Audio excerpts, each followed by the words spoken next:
Hello everyone, this is a hopefully short video about 3-player Alsós. So check out my 2-player video for detailed rules, description and explanations. So if you have 3 or 4 players, you can play Alsós. With 4 players, the dealer sits out, so they just deal, but they don't deal cards to themselves. Let's show that variation. But it's the same as 3 players. In 3 players you would just include the dealer. So dealer shuffles and then deals in packets of 3. So a total of 6 cards up front to the 3 active players. Turns up trumps, deals 3 more back cards, gets the bottom card, puts it on top, puts it across, and that's it for the dealer's participation. So now the dealer's right starts the bidding if they want to accept trumps or not. So say if he accepts acorns or not. If he passes next player has the option. If none of them want acorns, then again starting with dealer's right, you name your highest contract that you wish to bid on, because you can only speak once. So let's say bells. If this player has a better, like hearts or no trumps, then they can overbid. Second round of bidding ends as soon as the highest level that was undertaken by anyone is said.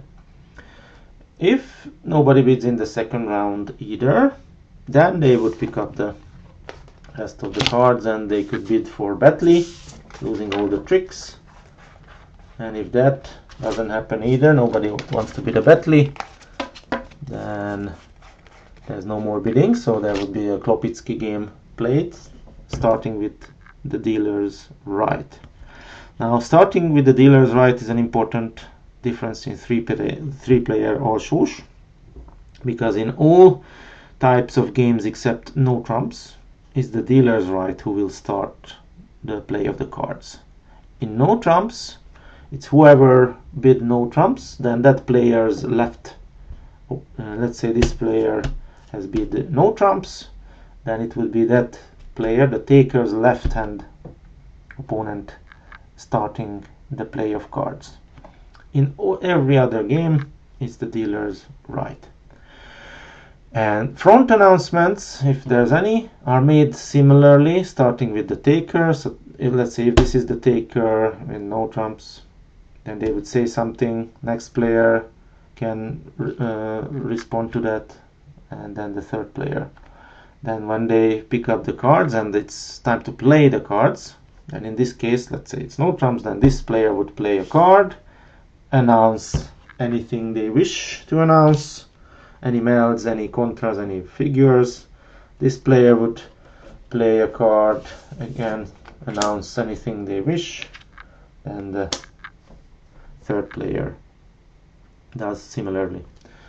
If it's a trump game and the original trump suit was accepted, then whoever has the 7 of trumps can exchange the trump indicator during the first trick when it's time for them to play. So if, let's say, acorns were accepted by this player, I think it was like this. So let's say this player accepted acorns, then it's just dealer's right playing. I play something, then that player would exchange with the talon. So it was here, right?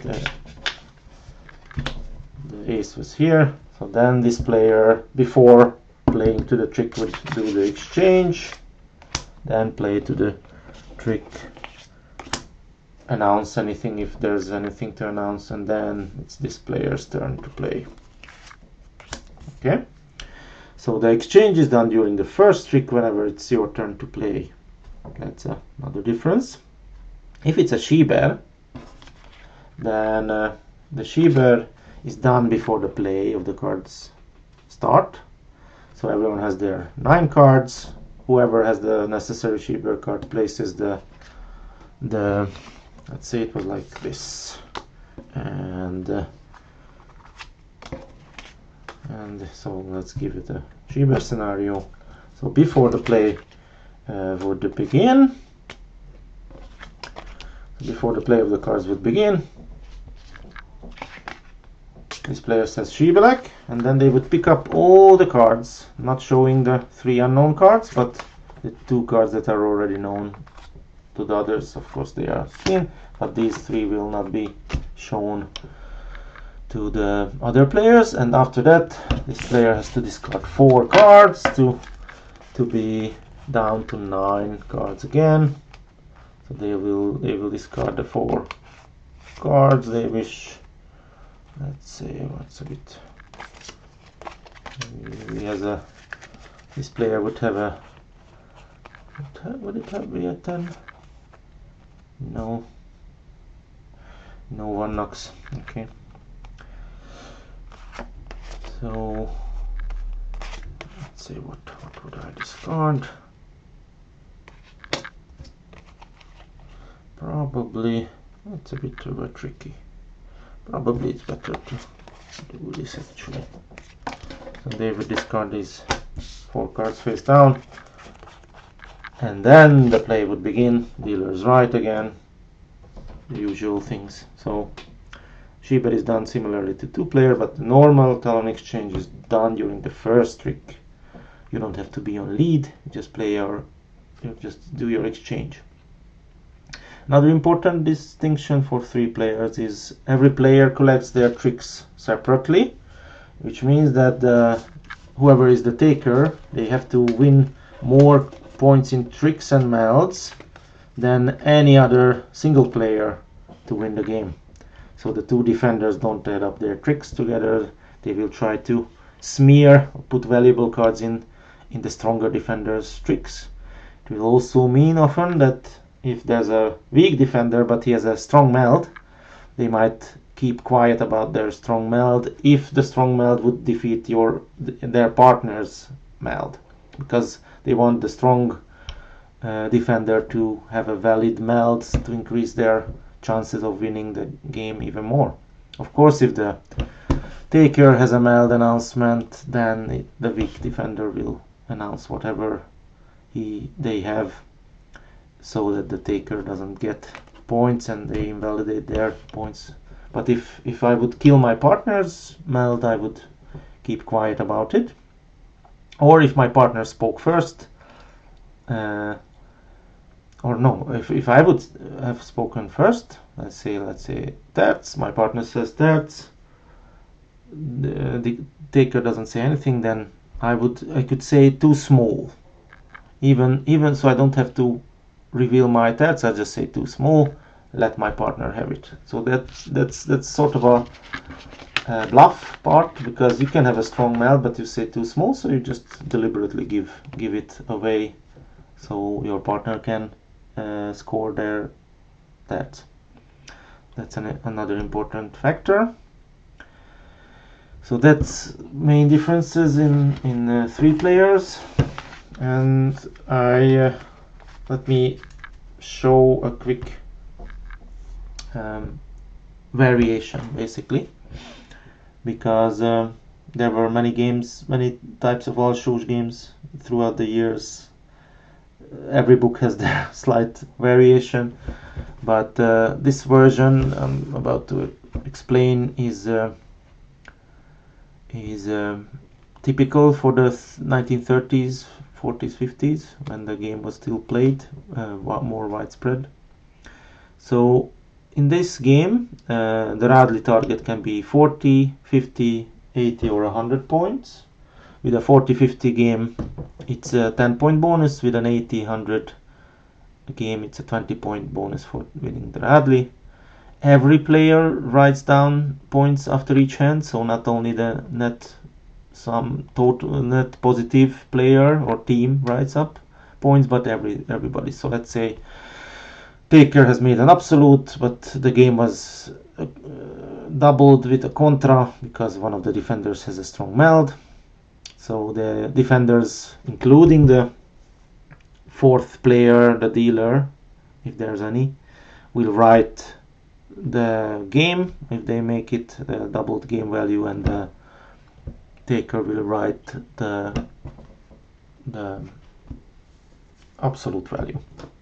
This only makes a difference when you are near the Radley target. So if multiple players are near the target, this might mean that one player reaches the Radley target and wins the whole game and gets the bonus compared to the others. This also means that more than one player can cross the Radley target at the same time, in which case the usual way to handle it was to just add another Radley value on top of the current one. So if it's an 80-point Radley, then you would add another 80, so the new target would be 160. You would add the bonus as well, so the new bonus would be 40 points, so 160 with a 40-point bonus.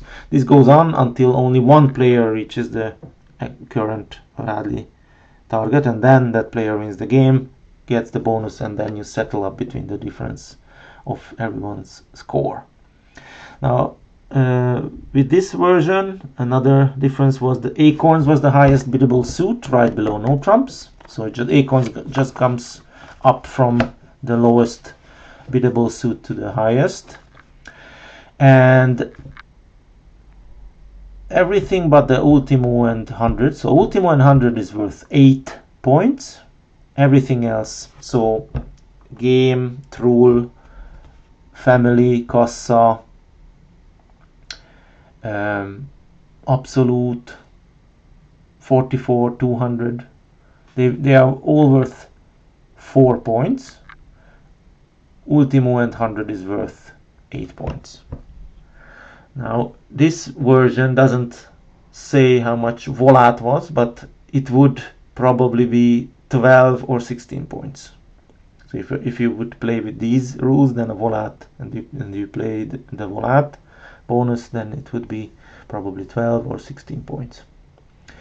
Another difference is that any bonus can be announced by anyone, so Cassa can be announced by a defender, and it doesn't replace the game, it's another extra bonus.